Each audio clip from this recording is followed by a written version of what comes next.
This is Kural Media, your trusted source for global news.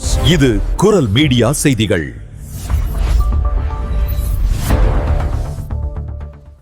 இது குரல் மீடியாவின் இன்றைய பிரதான செய்திகள்.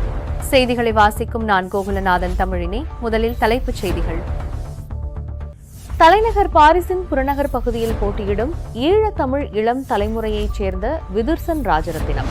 ஈராக்கில் பிரான்ஸ் ராணுவ அதிகாரி உயிரிழப்பு. ஈரான் ஆதரவு குழுவின் தாக்குதலுக்கு பிரான்ஸ் ஜனாதிபதி கடும் கண்டனம். ரஷ்யா மீதான எண்ணெய் தடைகளை நீக்கக்கூடாது. G7 ஆலோசனை கூட்டத்தில் பிரான்ஸ் ஜனாதிபதி திட்டவட்டம்.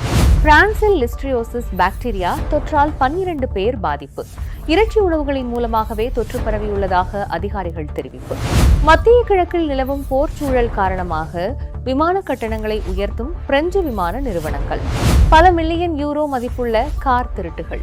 பிரான்சில் ஜெண்டர்மேரி அதிகாரிகளால் சிக்கிய மாபெரும் கார் திருட்டு கும்பல். பிரான்சில் மார்ச் 15 உள்ளூர் ஆட்சித் தேர்தல் நடைபெற உள்ள நிலையில் வாக்காளர்கள் தெரிந்து கொள்ள வேண்டிய முக்கிய தகவல்கள். விமான நிலையத்தில் காத்திருந்த 24 பயணிகளை ஏற்றாமல் சென்ற ரயனேர் விமானம் நஷ்ட ஈடு கோரும் பயணிகள். தொடர்வன விரிவான செய்திகள். தலைநகர் பாரிஸின் புறநகர் பகுதியான ஆல்னே சூ பாய்ஸ் பகுதியில் நடைபெறவுள்ள உள்ளாட்சித் தேர்தலில் ஈழத்தமிழ் இளம் தலைமுறையைச் சேர்ந்த விதுர்சன் ராஜரத்தினம் வேட்பாளராக களமிறங்கியுள்ளார். தீவிர இடதுசாரி கட்சியின் தலைவரான ஆசோப் சிபி தலைமையிலான கூட்டணியின் கீழ் இவர் இம்முறை போட்டியிடுகிறார். இதே பகுதியில் பிறந்து வளர்ந்த விதுர்சன் வர்த்தகத்துறையில் முதுகலை பட்டம் முடித்துவிட்டு தற்போது பாரிஸில் உள்ள காப்புறுதி நிறுவனம் ஒன்றில் அதிகாரியாக பணியாற்றி வருகிறார். இளமை காலம் முதலே அரசியல், ஈழத்தமிழர் நலன் சார்ந்த சமூக முன்னெடுப்புகள் மற்றும் இந்து ஆலயங்களின் இளையோர் செயல்பாடுகளில் இவர் மிகுந்த ஆர்வத்துடன் இயங்கி வருகிறார். மேலும் இவர் தமிழ்ச்சோலை அமைப்பின் முன்னாள் மாணவர் என்பதும் குறிப்பிடத்தக்கது. பிரான்ஸ் அரசியல் களத்தில் புதிய நம்பிக்கையோடு அடியெடுத்து வைத்துள்ள இந்த இளம் வேட்பாளரான விதுர்சனுக்கும் அவர் சார்ந்த கட்சிக்கும் ஈழத்தமிழர்கள் அனைவரும் தங்களின் முழுமையான ஆதரவை வழங்கி ஊக்கப்படுத்த வேண்டும் என அப்பகுதி மக்கள் மத்தியில் பரவலாக கோரிக்கை விடுக்கப்பட்டுள்ளது. ஈராக்கின் அர்பில் பகுதியில் உள்ள பிரான்ஸ் ராணுவ முகாம் மீது ஈரான் ஆதரவு பெற்ற அமைப்பொன்று ட்ரோன் மூலம் தாக்குதல் நடத்தியுள்ளது. ஈராக் ராணுவத்திற்கு பயிற்சி அளிப்பதற்காக பிரான்ஸ் வீரர்கள் அங்கு முகாமிட்டிருந்த போது நேற்று இந்த தாக்குதல் நடந்துள்ளது. இதில் சீஃப் வாரண்ட் ஆபீசர் ஆர்னோட் ஃப்ரியான் என்ற பிரான்ஸ் வீரர் உயிரிழந்துள்ளார். மேலும் 6 வீரர்கள் காயமடைந்துள்ளனர். இந்த தாக்குதலுக்கு பிரான்ஸ் ஜனாதிபதி இம்மானுவேல் மக்ரோன் கடும் கண்டனம் தெரிவித்துள்ளார். அர்னோட் ஃப்ரியான் பிரான்சுக்காக உயிர் தியாகம் செய்துள்ளதாக குறிப்பிட்ட அவர் அவரது குடும்பத்தினருக்கு எக்ஸ் தளம் வாயிலாக தனது ஆழ்ந்த இரங்கலை பதிவு செய்துள்ளார். உக்ரைன் மீதான படையெடுப்பு காரணமாக ரஷ்யா மீது விதிக்கப்பட்டிருந்த சில எண்ணெய் தடைகளை அமெரிக்கா சமீபத்தில் தளர்த்தியுள்ளது. தற்போது இதனை குறிப்பிட்டு எங்கள் எண்ணெய் இல்லாமல் உலக எரிசக்தி சந்தை நிலையாக இயங்க முடியாது என ரஷ்யா கூறியுள்ளது. இந்த சூழலில் G7 நாட்டு தலைவர்களுடன் காணொலி வாயிலாக ஆலோசனை நடத்திய பிரான்ஸ் அதிபர் இமானுவேல் மக்ரோன் உக்ரைன் போரில் ரஷ்யா மீதான நமது நிலைப்பாட்டை மாற்றக்கூடாது என திட்டவட்டமாக தெரிவித்துள்ளார். ஹார்முஸ் நீரிணை முடக்கப்பட்டிருப்பதை காரணம் காட்டி ரஷ்யா மீதான தடைகளை நீக்குவதை எந்த வகையிலும் நியாயப்படுத்த முடியாது. உக்ரைனுக்கான நமது ஆதரவு முயற்சிகள் தொடர்ந்து முன்னெடுக்கப்பட வேண்டும் என்பதே G7 நாடுகளின் ஒருமித்த கருத்தாகும் என அவர் வலியுறுத்தியுள்ளார். தற்போது 7 முன்னேறிய பொருளாதார நாடுகளை கொண்ட G7 கூட்டமைப்பின் சுழற்சி முறை தலைவராக இமானுவேல் மக்ரோன் பதவி வகித்து வருகிறார் என்பது குறிப்பிடத்தக்கது. பிரான்சில் கடந்த ஆண்டு செப்டம்பர் முதல் இந்த ஆண்டு ஜனவரி வரை லிஸ்டரியோசிஸ் நோய் தொற்றால் 12 பேர் பாதிக்கப்பட்டுள்ளனர். இதில் துரதிருஷ்டவசமாக 2 பேர் உயிரிழந்துள்ள நிலையில் சமைத்த மற்றும் பதப்படுத்தப்பட்ட இறைச்சி உணவுகளின் மூலமாகவே இந்த தொற்று பரவியுள்ளதாக அதிகாரிகள் கண்டறிந்துள்ளனர். பாதிக்கப்பட்ட 12 பேரில் 11 பேர் 65 வயதுக்கு மேற்பட்டவர்கள் ஆவர். நோயாளிகளின் சராசரி வயது 81 இருக்கும் நிலையில் பலருக்கு ஏற்கனவே வேறு சில உடல்நல பிரச்சினைகளும் இருந்துள்ளன. இவர்களில் பெரும்பாலானோர் ஓவர்னி ரோன் ஆல்பஸ் பகுதியிலும் மற்றவர்கள் புர்கான்ய பிரான்ச் கம்டே, நார்மண்டி மற்றும் நூவல் ஆக்விதேன் பகுதிகளிலும் உள்ள மருத்துவமனைகளில் அனுமதிக்கப்பட்டுள்ளனர். இந்நிலையில் இந்த நோயுடன் தொடர்புடையதாக சந்தேகிக்கப்படும் ட்ரோம் சலைசன்ஸ் மற்றும் ஜூல்ஸ் கார்ஷில் ஆகிய பிராண்ட் பெயர்களில் விற்பனை செய்யப்பட்ட கேலட்ஸ் பத்தேஸ் அண்ட் க்ரூட் போன்ற இறைச்சி உணவுகளில் இந்த லிஸ்டீரியா பாக்டீரியா இருப்பது உறுதி செய்யப்பட்டுள்ளது. தற்போது பொதுமக்களின் பாதுகாப்பு கருதி இந்த பொருட்கள் உடனடியாக சந்தையிலிருந்து திரும்ப பெறப்பட்டுள்ளன. கெட்டுப்போன அல்லது சரியாக சமைக்கப்படாத உணவின் மூலம் பரவும் இந்த பாக்டீரியா தொற்று கர்ப்பிணி பெண்கள் மற்றும் முதியவர்களுக்கு மிகவும் ஆபத்தானது. இருப்பினும் ஆரம்பத்திலேயே கண்டறிந்தால் முறையான ஆன்டிபயோட்டிக் சிகிச்சைகள் மூலம் இந்த நோயை குணப்படுத்த முடியும் என மருத்துவர்கள் தெரிவித்துள்ளனர். மத்திய கிழக்கில் நிலவும் போர் சூழல் காரணமாக உலகளவில் கச்சா எண்ணெய் மற்றும் விமான எரிபொருள் விலை கடுமையாக உயர்ந்துள்ளது. இதன் தொடர்ச்சியாக ஏர் பிரான்ஸ் மற்றும் KLM, ராயல் டச் ஏர்லைன்ஸ் ஆகிய நிறுவனங்கள் தங்களின் நீண்ட தூர விமான பயணங்களுக்கான கட்டணங்களை அதிரடியாக உயர்த்தியுள்ளன. மார்ச் 11 முதல் முன்பதிவு செய்யப்படும் எக்கானமி கிளாஸ் இருவழி பயண டிக்கெட்டுகளுக்கு 50 யூரோக்கள் வரை கூடுதல் கட்டணம் வசூலிக்கப்படும் என அறிவிக்கப்பட்டுள்ளது. சர்வதேச சந்தையில் விமான எரிபொருள் விலை ஒரு பீப்பாய்க்கு சுமார் $168 வரை எகிரியுள்ளதால் விமான நிறுவனங்களின் செயல்பாட்டு செலவில் எரிபொருள் முக்கிய பங்காக மாறியுள்ளதாக சர்வதேச விமான போக்குவரத்து சங்கம் தெரிவித்துள்ளது. இந்த விலைவாசி உயர்வை கட்டணங்களில் எதிரொலிக்கும் வகையில் சாஸ், கத்தாய் பசிபிக், ஏர் இந்தியா, குவாண்டாஸ் உள்ளிட்ட பல சர்வதேச நிறுவனங்களும் எரிபொருளுக்கான கூடுதல் கட்டணங்களை அறிவித்துள்ளன. பிரான்ஸை சேர்ந்த ஏர்கிரீவ்ஸ், பிரெஞ்ச் பி மற்றும் கார்சேர் ஆகிய நிறுவனங்களும் சந்தை நிலவரத்திற்கு ஏற்ப தங்கள் கட்டணங்களை மாற்றியமைத்துள்ளன.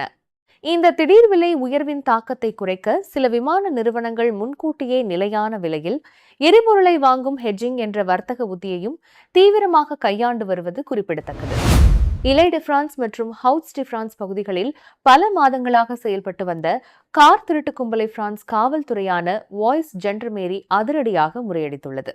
இந்த வலையமைப்புடன் தொடர்புடைய 10 சந்தேக நபர்கள் இந்த வார தொடக்கத்தில் கைது செய்யப்பட்ட நிலையில் அவர்களில் முக்கிய குற்றவாளிகளான 3 மீது வழக்கு பதிவு செய்யப்பட்டுள்ளது. இவர்களால் ஏற்படுத்தப்பட்ட மொத்த சேத மதிப்பு சுமார் 1 மில்லியன் யூரோக்கள் என அதிகாரப்பூர்வமாக மதிப்பிடப்பட்டுள்ளது. கடந்த ஜூலை மாதம் புகைப்படங்கள் மற்றும் வீடியோக்களை பகிரும் செயலி ஒன்றின் மூலமாக பிரெஞ்சு நிறுவன கார்களை திருட திட்டமிட்டது. குறித்த ரகசிய தகவல் போலீசாருக்கு கிடைத்தது. இந்த தகவலின் அடிப்படையில் தொடங்கப்பட்ட விசாரணையில் இந்த கும்பல் ஆட்டோமொபைல் கேரேஜ்கள் மற்றும் இடைக்கால சேமிப்பு கிடங்குகளை பயன்படுத்தி சுமார் 40 கார் திருட்டுகள் மற்றும் திருட்டு முயற்சிகளில் ஈடுபட்டது அம்பலமாகியுள்ளது. குறிப்பாக சிட்ரோயன், ரெனோ மற்றும் பெஜோ ஆகிய நிறுவன கார்களை குறிவைத்த இந்த கொள்ளையர்கள் கார்களை திறக்க சிறப்பு மின்னணு உபகரணங்களை பயன்படுத்தியுள்ளனர். திருடப்பட்ட கார்களை உருமாற்றி வேறு குற்றச் செயல்களுக்கு பயன்படுத்தியதும், சில கார்களை உதிரி பாகங்களாக பிரித்து இணையதள விளம்பரங்கள் மூலம் தனிநபர்களுக்கு விற்பனை செய்ததும் விசாரணையில் தெரியவந்துள்ளது. இந்த அதிரடி நடவடிக்கையின் போது திருட்டுக்கு பயன்படுத்தப்பட்ட டவ் ட்ரக் உள்ளிட்ட 6 வாகனங்கள், 21 செல்போன்கள், 3 கணினிகள் மற்றும் 25,000 யூரோக்களுக்கும் அதிகமான ரொக்கப்பணம் ஆகியவற்றை ஜென்டர்மேரி போலீசார் பறிமுதல் செய்துள்ளனர். மேலும் திருடப்பட்ட ஒரு கிளியோ கார், 8 இன்ஜின்கள் மற்றும் பல்வேறு உதிரி பாகங்களும் மீட்கப்பட்டுள்ளன.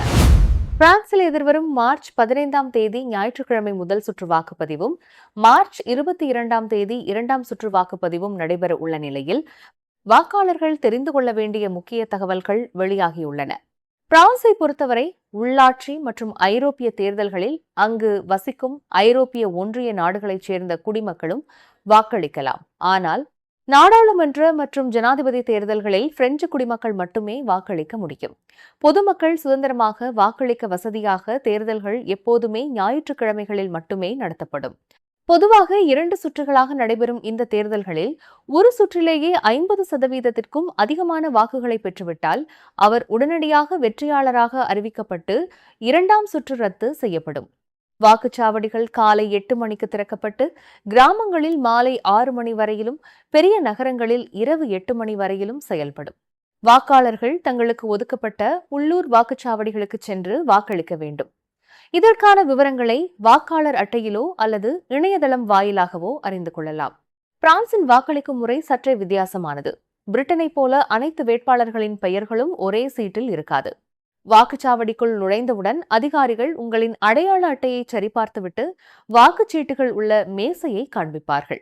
அங்கு ஒவ்வொரு கட்சி மற்றும் வேட்பாளருக்கும் தனித்தனி வாக்குச்சீட்டுகள் இருக்கும்.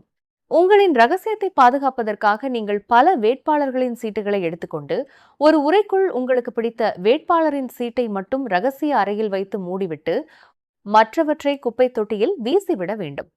பின்னர் அதிகாரிகள் முன்னிலையில் அந்த உரையை வெளிப்படையான வாக்குப்பெட்டிக்குள் செலுத்தியதும் அதிகாரி சத்தமாக ஒரு வாக்காளர் வாக்களித்து விட்டார் என கூறுவார்.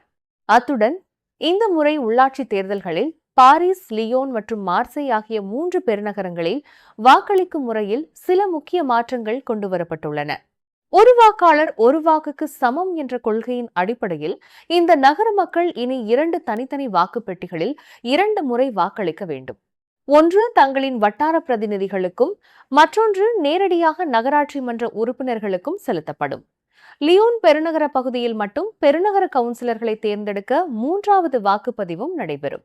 மேலும் பிரான்சில் அஞ்சல் வழியில் வாக்களிக்கும் முறைக்கு எவ்வித அனுமதியும் கிடையாது என்பதால் தேர்தல் நாளில் வாக்குச்சாவடிக்கு நேரில் வர முடியாதவர்கள் ப்ராக்ஸி முறை மூலம் தங்களுக்கு பதிலாக வேறொருவரை வாக்களிக்க செய்ய முடியும். இதற்கு முன்கூட்டியே இணையத்திலோ அல்லது நேரிலோ பதிவு செய்து கொள்ளலாம். பிரான்சின் இன்ட்ரேட் லார் விமான நிலையத்திலிருந்து மொராக்கோவின் மராகேஸ் நகருக்கு புறப்பட்ட ரயனர் விமானம் முன்கூட்டியே வந்து காத்திருந்த 24 பயணிகளை ஏற்றாமல் பயணித்துள்ளது. கடந்த புதன்கிழமை செக்-இன் செய்த பொருட்களை ஒப்படைத்த பிறகும் சுங்க மற்றும் பாதுகாப்பு சோதனைகள் மெதுவாக நடந்ததால் பயணிகள் நீண்ட வரிசையில் காத்திருக்க நேரிட்டது. சுமார் 45 நிமிட தாமதத்திற்கு பிறகு பாதுகாப்பு சோதனையில் சிக்கிக்கொண்ட 24 பயணிகளை அப்படியே விட்டுவிட்டு விமானத்தை இயக்க கேப்டன் முடிவெடுத்தார். இந்த விவகாரம் குறித்து விளக்கம் அளித்துள்ள ரயனேர் நிறுவனம் தங்களின் நிலையான நடைமுறைப்படி போர்டிங் கதவுகள் சரியான நேரத்தில் மூடப்பட்டதாக தெரிவித்துள்ளது. அத்துடன் இதில் யாருடைய தவறு உள்ளது என்பதை உடனடியாக கூற முடியாது என தெரிவித்துள்ள விமான நிலைய இயக்குநர் லூயிஸ் ஹசமண்ட், பாதிக்கப்பட்ட 24 பயணிகளுக்கும் உரிய பதிலளிக்க நடவடிக்கை எடுக்கப்பட்டு வருவதாக கூறியுள்ளார். இதுவரை 7 பயணிகள் தங்களுக்கு ஏற்பட்ட இழப்பிற்கு நஷ்டஈடு கோரி அதிகாரப்பூர்வமாக முறையிட்டுள்ளனர். இந்நிலையில் பயணிகளின் உரிமைகள் குறித்து பேசிய வழக்கறிஞர் குலர் ஏர்கன், பாதிக்கப்பட்டவர்களுக்கு ஆரம்பகட்ட இழப்பீடாக தலா 400 யூரோக்கள் வரை கிடைக்க வாய்ப்புள்ளதாகவும், மேலும் புதிய டிக்கெட்டுகளுக்கான கட்டணத்தை திரும்ப பெறவும் அல்லது மாற்று வழித்தடத்தில் பயணிக்கவும் சட்டத்தில் இடம் உள்ளது என தெரிவித்துள்ளார். ஒவ்வொரு பயணிக்கும் எவ்வளவு இழப்பீடு வழங்கப்படும் என்பதை தீர்மானிக்க விமான நிலைய நிர்வாகம் தற்போது தீவிர ஆலோசனையில் ஈடுபட்டு வருகிறது. நீங்கள் இதுவரை கேட்டது குரல் மீடியாவின் பிரதான செய்திகள். மேலும் இதுபோன்ற செய்திகளை அறிய குரல் மீடியாவை சப்ஸ்கிரைப் செய்யுங்கள்.